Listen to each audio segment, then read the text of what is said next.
પેલા સોંપવા માટે પેલા ખાડો ગાળ નાખીએ આપણે દાંતડી કેળ સોંપવા માટે ખાડો તૈયાર થઈ જશે અને કે જે રોકડો દીધો છે આપણે આવી રીતે ટીપા ટીપા પડીને આખી કેળ પી જાય છે આપણે જાય છે હવે ઘોડે નીકળતું લાકડાનું જ છે તેના ઉપર કલર કરેલો છે અને વાવ છે પેલા રામ રામ ને હર હર મહાદેવ. કેમ છો? મજામાં ને મજામાં જ છો. ફરી એક નવા વિડીયોમાં તમારું હાર્દિક સ્વાગત છે.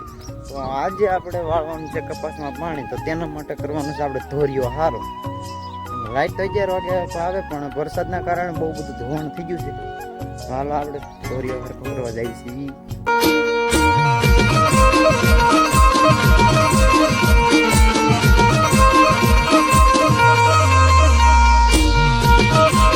ફાઇનલ ધોરિયો થઈ ગયો છે કમ્પ્લીટ. જુઓ તો હવે ચાલુ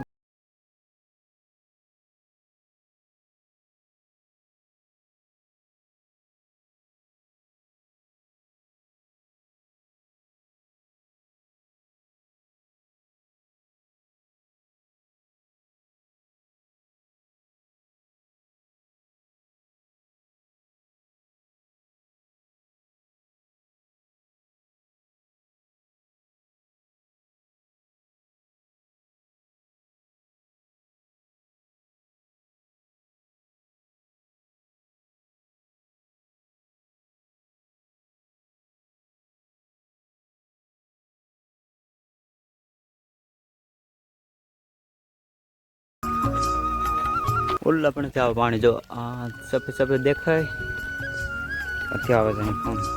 આજે ફોન છે બધા કપા. તો આપણે ડુંગળીમાં કેળ ચોપે લીધી, તેમાં અમુક ડૂલ છે તો આપણે કેળના ડૂલ ચોપવાના છે. તો આપણે સોંપી દેવી ડૂલને પછી મળવી આપણે થોડા સમય પછી કેમ સોંપતી તમને દેખાય. હાલ પાળામાં આમ લાગે ઠાલી જવાનું, જ્યાં ડૂલ દેખાય ત્યાં સોંપી દેવાની કેળ. એટલે પહેલી 2 ઓળ સોંપ્યા હતો એમાં તો કે છોડવો મળ્યો નહીં, અહીં બીજો મળી ગયો છે. આ નબળો છોડવો છે તો અહીંયા સોંપી દઈએ આપણે કે. ચાલો પેલા સોંપવા માટે પેલા ખાડો ગાળ નાખીએ આપણે દાંતડી હારે રાખીએ.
આ ખાતર છે આપણે ઓર્ગેનિક જ છે, આનાથી અળસિયાનું પ્રમાણ બહુ વધે છે, તે માટે પાવાનું છે ખાતર.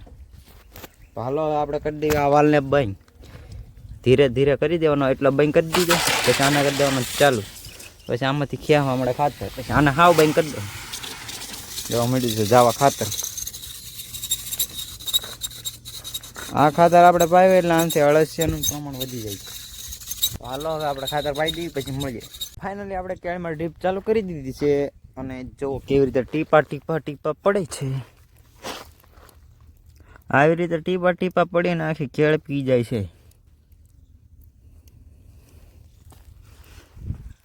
આખામાં ડ્રીપ ચાલુ થઈ ગઈ છે. તો હવે આપણે મળીએ ફરી થોડા સમય પછી.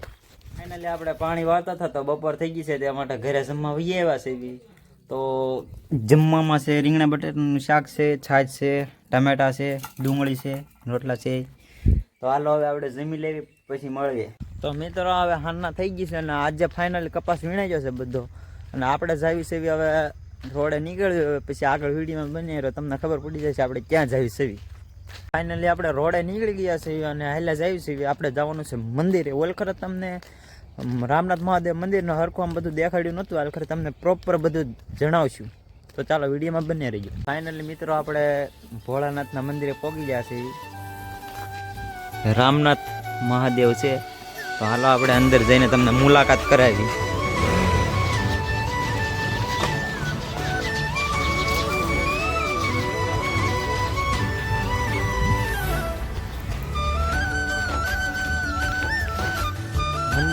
બધે કલર ઉખડી નાખેલો છે, રિનોવેશનનું કામ ચાલુ છે, આમાં ફરીથી કલર કરવાનું છે, તે માટે આવું છે. ઉપર આ મંદિરની ખાસિયત છે, તમને એમ થતું છે કે આ ધાબા ઉપર મંદિર છે, પણ ધાબા ઉપર છે એની હકીકતમાં હાલો તમને દેખાય અંદર કેવું છે.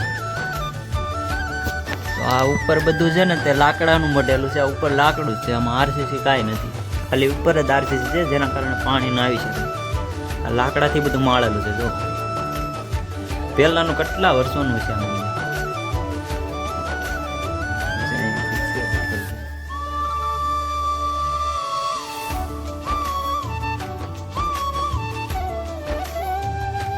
ઉપર તો તમે જોઈ જ છો, આ બધું લાકડાનું જ છે, તેના ઉપર કલર કરેલો છે, જેના કારણે તેમાં બુદ્ધિ ના લાગે. મિત્રો આપણે દર્શન લીધા, હવે તમને બગીચા ને એવું બધું દેખાડ્યું. ચાલો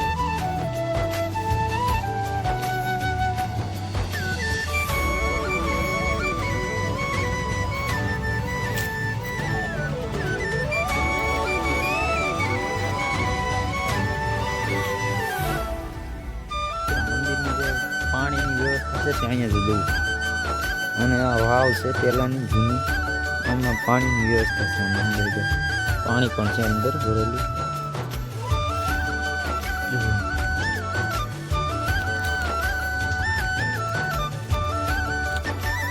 મિત્રો આપણે ભોળાનાથના દર્શન કરી લીધા છે, હવે જાય છે ઘરે. અહીંથી મંદિર દેખાડતા છે જવું. તો આજના વિડીયોમાં બસ એટલું જ તે. હવે મળીએ આપણે ફરી એક નવા વિડીયોમાં. લાઇક, શેર અને કોમેન્ટ કરવાનું ભૂલતા નહીં, અને જો ચેનલમાં પહેલી વાર આવ્યા હોય તો સબસ્ક્રાઈબ કરવાનું ભૂલતા નહીં. હર હર મહાદેવ.